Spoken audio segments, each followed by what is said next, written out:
हम तो दौड़ गईनी हो। पूछ रहा है कि इतना दिन में इतना कैसे मोटा भइलू। अच्छा ये बात जवाब तो देता इतना सुंदर तोर भैया मिलल बड़ा, इतना केयर इतना प्यार करो तड़ जानो तनी ओकरे के रोज कि हम तो दौड़ गईनी हो।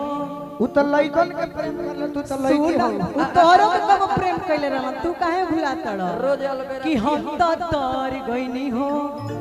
सुनर बर पैनी हो आय अपना रजऊ के प्यार में सवर गईनी हो।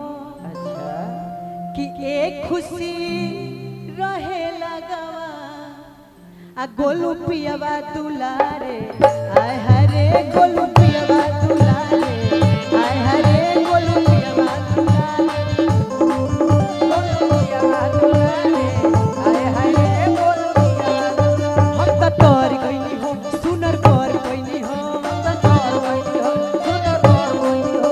अपना रजऊ के प्यार में सवर गईनी हो। अपना रजऊ के प्यार में सवर गईनी हो। हम तो तोर गईनी हो सुनर कर गईनी हो। अपना रजऊ के प्यार में सवर गईनी हो। अच्छा उ है ऋतु रे तोर उमर दायो भावे गोलगा पखियावे आय हाय रे गोलगा पखियावे आय हाय रे गोलगा पखियावे। उहे हनु मरद गोलगप्पा ना खियावेला। का खियावेला खाली पानी पियावेला। ई काहे के तोके बताई का खियावेला।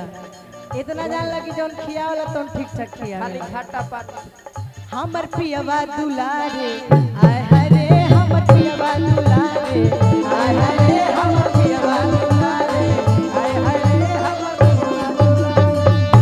जब ऋतु का बियाह हो जाता बियाह के अभी गावना नेके भई हेने के कह ना रही तो कहत नहीं आवाज बढ़वा लो। ठीक बा।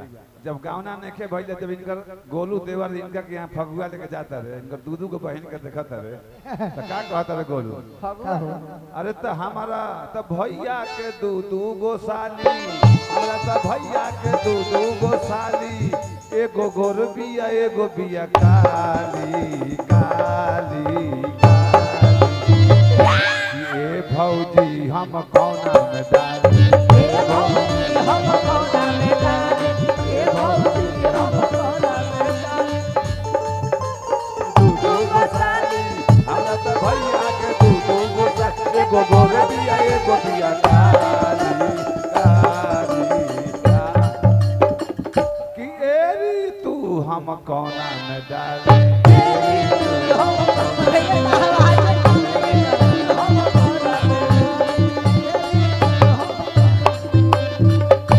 अरे ऐसा छोटू ना देखा अभी तक जिया करे धक्का धक जिया करे धक्का धक। धक तू धक पहले उनका के जवाब दे लो।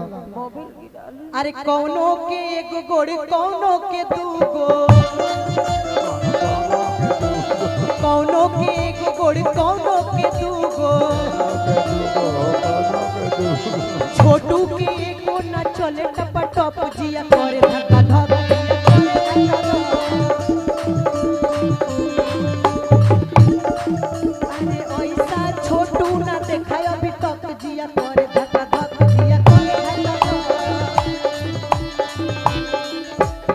कुछ बात हो जाएगी मुलाकात हो जाएगी हो जाए तनी धीर धरिए सैया तनी रात हो जाएगी तनी धीर धरिया सैया तनी रात हो जाएगी तनी धीर धरिए सैया तनी रात हो जाएगी तनी धीर धरिया सैया तनी रात हो जाएगी। अरे जोर दिया पिया दिया ससुर जी के घर में सासू जी के घर में हो सासू जी के घर में अरे ननदी तो बैठल बिया कोठरी ऊपर में कोठरी ऊपर में हो कोठरी ऊपर में। ऋतु हनी के फेरा में ना भाई हो सो बाकी कहे सके तनी भीरी चल जा बाकी बदनाम कर दी कि मुलाकात हो जाएगी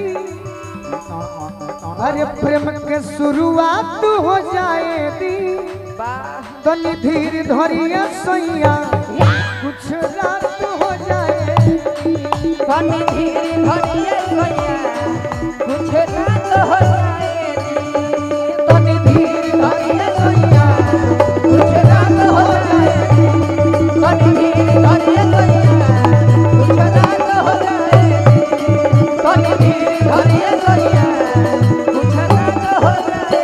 अभी ऋतु तार हम बहुत प्रोग्राम देखले बानी। ए गोलू। रुक जा। आज के बाद इनका ऋतु मत कहियो।